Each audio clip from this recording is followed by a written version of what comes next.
you. And also you. The Holy Gospel of our Lord Jesus Christ according to Luke. Glory to you, Lord Jesus Christ. When some were speaking about the temple, how it was adorned with beautiful stones and gifts dedicated to God, Jesus said, "As for these things that you see, the days will come when not one stone will be left upon another. All will be thrown down." They asked him, "Teacher, when will this be? And what will be the sign that this is about to take place?" And Jesus said, "Beware that you are not led astray. For many will come in my name and say, 'I am he,' and 'the time is near.' Do not go after them. When you hear of wars and insurrections, do not be terrified. For these things must take place first, but the end will not follow immediately." Then he asked to them, "Nation will rise against nation, and kingdom against kingdom. There will be great earthquakes, and in various places famines and plagues, and there will be dreadful portents and great signs from heaven. But before all this occurs, they will arrest you and persecute you. They will hand you over to synagogues and prisons, and you will be brought before kings and governors because of my name. This will be an opportunity to testify. So make up your minds not to prepare your defense in advance. For I will give you words and wisdom that none of your opponents will be able to withstand or contradict. You will be betrayed even by parents and brothers, by relatives and friends, and they will be put, some of you, to death. You will be hated by all because of my name, but not a hair of your head will perish. By your endurance you will gain your souls." The Gospel of Christ. Praise to you, Lord Jesus Christ.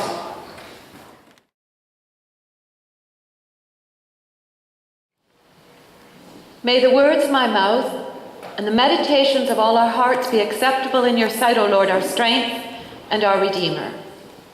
Amen. Well, for the second time in a row, I have a little preface, which is we are going to have apocalyptic literature throughout Advent.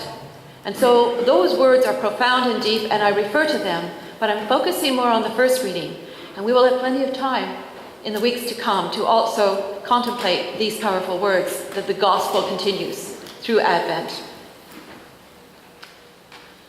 This week, I saw lots of activity in the church. The men were hanging up the Christmas decorations in the parish hall for the bazaar, by the way, which is this Saturday, so everyone come. Others were in the kitchen baking upteen yummy meat pies, and I can also personally vouch for the brown sugar church cookies. I sampled one, it was delicious. And that's for the Outreach Christmas concert. While Bev was getting the Bible study ready, Shirley was preparing a reflection for Grace's funeral. Others were preparing her luncheon. Some were working on renew projects. Bathroom repair crews were busy. Bulletins and PowerPoints, websites, chancel guild work was undertaken. And a multitude of other kindnesses unfolded within and beyond the church walls amongst your family and friends. In our solitude as well, good work happened in our prayers and in our self-care. There was little time for the idleness that Paul speaks of in our first reading, so I want to know how you feel about the passage. Paul is encouraging and complimenting you. Keep up the hard work, and you are in good standing. And it's great that he is all in for a good work ethic. When we do authentic work of whatever kind, we participate in God's ongoing creation and providence. St. John's Parish family have a great work ethic. So it goes without saying, we should all have no problem with Paul's criticism of those who are idle, right? Well, I suspect you might share the view of the Bible study group that didn't find this sat well with them. In fact, I even had the moment, do I have to preach on this? Paul pointing a critical fingers at people and calling them idle. Paul saying, and I quote, "I always pay my way for the bread I eat, and so should you." I'd just like you to try saying that to your family or friends and see if they say thank you. Well, what about those of us who were tired this past week, who felt unproductive or depressed, who tried but went backwards with our to-do list? Maybe it even grew longer, mine does. What about those of us who had to step back from church work for health reasons, who feel unmotivated, are struggling with other burdens and responsibilities, who feel let down by life or love? Does Paul really have a right to pass judgment on who is idle and who is not? Do all of us then in this category feel guilty and unworthy? What, Paul, are you saying to us? And is Jesus ratifying it? Now, I wonder sometimes when we get the word and we're not in the presence, if we lost something by not being right there when Paul spoke like this. Would we have caught in his tone that Paul was weary and maybe a little bit testy, overworked and underappreciated? What were the circumstances surrounding such a speech? Were some people accusing Paul of being idle? People gossiped about Paul. We know that. In other parts of the Bible, we hear about that. And it hurt him a lot. He felt sometimes that he had to prove himself. And maybe that was a trigger. He worked tirelessly for Christ. And we know he had some kind of disability, his thorn in the flesh. And we've all speculated what kind of thorn that was. It could have been physical, it could have been emotional. And he pushes through whatever pain goes with it. So who got under his skin? Who gets under your skin that provokes us to say harsh things against our better judgment? The good Christian folk of the Thessalonian church are getting a bit of a tongue lashing about not being idle. Well, Paul gives us an important clue into his thinking. He defines the idle as busybodies. Now, the Bible study group this week that I attended, when they were looking at this passage, they made a very wise distinction between good busybodies and not so good busybodies. Good busybodies gather information to pray and support others, or there may be just curious souls.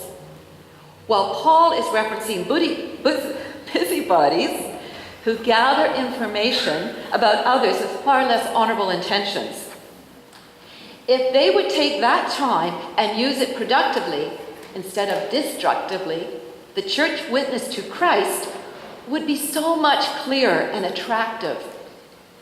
Ultimately, people come to church, people come to St. John's because they see us in a very attractive way, fulfilled and happy with our work. Gossip is very unattractive and fails to build up the kingdom. If it's your temptation, Paul knows that good work keeps that temptation at bay, while also enabling God's work to be accomplished through you. And that makes sense, doesn't it? If I don't want to be tempted to watch TV or have a third dessert, I said not second, third dessert, I get outside and garden or I get on the phone with a friend. I can't eat and talk at the same time. Paul had to justify over and over why he was a legitimate apostle. Many people felt because he met Christ after he was risen and the rest of the apostles met Christ before he was risen, he was less legitimate. We sense from other passages his status was discussed at length, and really, does it matter? Is it a waste of breath?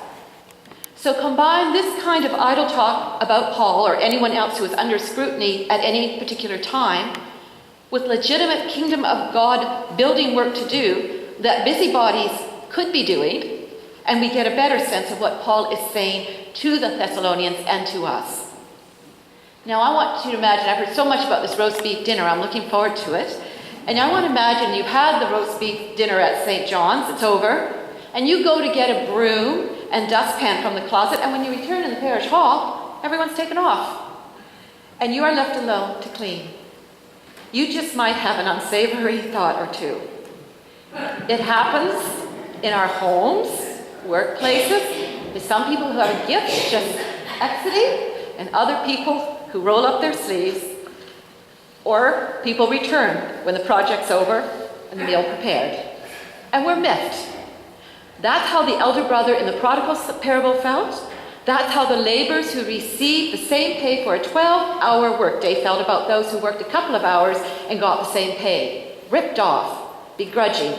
And that's how Martha felt about Mary's seeming idleness at Jesus' feet, while she had to wash the dishes and clean up. Is Paul saying to the church, you don't work, you don't eat. You don't get to get all the glory? No. Paul knows and preaches the only way is pure gift and grace. But work is our sacred calling. And not only does it bring us deep and profound personal satisfaction, it testifies to the light within us and our church. Your work matters. Everything we do, God can sanctify. So the good news in our readings are, if you have time on your hands and are idle in the sense that Paul mentions, come, just as you are, to God. Offer what you have, and don't worry about what you don't have, because that's not needed of you. And the gospel reinforces that today, how vital it is that we know what really matters in the face of turbulent times, our work. At first glance, you just get a huge dose of apocalyptic signs and forebodings about last days. Tsunamis and earthquakes, cosmic eruptions in nations and nature.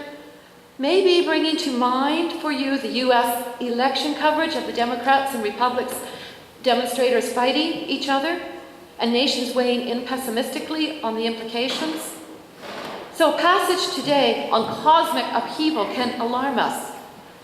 Suns and moons being off their orbits is not good. We don't like change, let alone cosmic change. When in our personal and parish life, just when you think you've got it all together, the wheels fall off and there's a cosmic and colossal mess on your hands, how can we even focus on work or know what work to do? It's not the colossal mess that is the problem. It is how you think of it. When your wife is diagnosed with MS and you have kids to take care of, when your 16-year-old daughter is going out with a hard-edged young man you know nothing about but are sure he's taking advantage of her, when your mother has dementia and you're trying to care for her and make difficult decisions about her residency, when you are Leonard Cohen and you know you're dying, and you go and create with your son just about the very best work you've ever done in his latest CD release, which I've listened to over 100 times. That's a man who knows what sacred work is. And I suspect sometimes when he was cloistered away for maybe months in solitude, letting the creative process flow and working hard, some might have thought, is he being idle? Leonard had a real good sense of how sacred and holy it is to work, and the work being distinctly your own, what's in you that's called forth in our living and in our dying and in our rising. So, coming to my end here, from Jesus, when such times come, cosmic mess, family mess, personal mess, church mess, comes good news. Come. Come as you are. Gather at this table. Be fed. This is good work too. Just sometimes to place yourself near him, near love, near friends. Damien Rice, another favorite songwriter of mine, sings, we all want to be trusty and true, but feathers have fallen from our wings, and we can't take back the past. What is done is done. But the answer isn't to give up, to become idle and immobile. Get up and come to where there is love. Come with your fear. Come with your love. There is support. There is good work to do.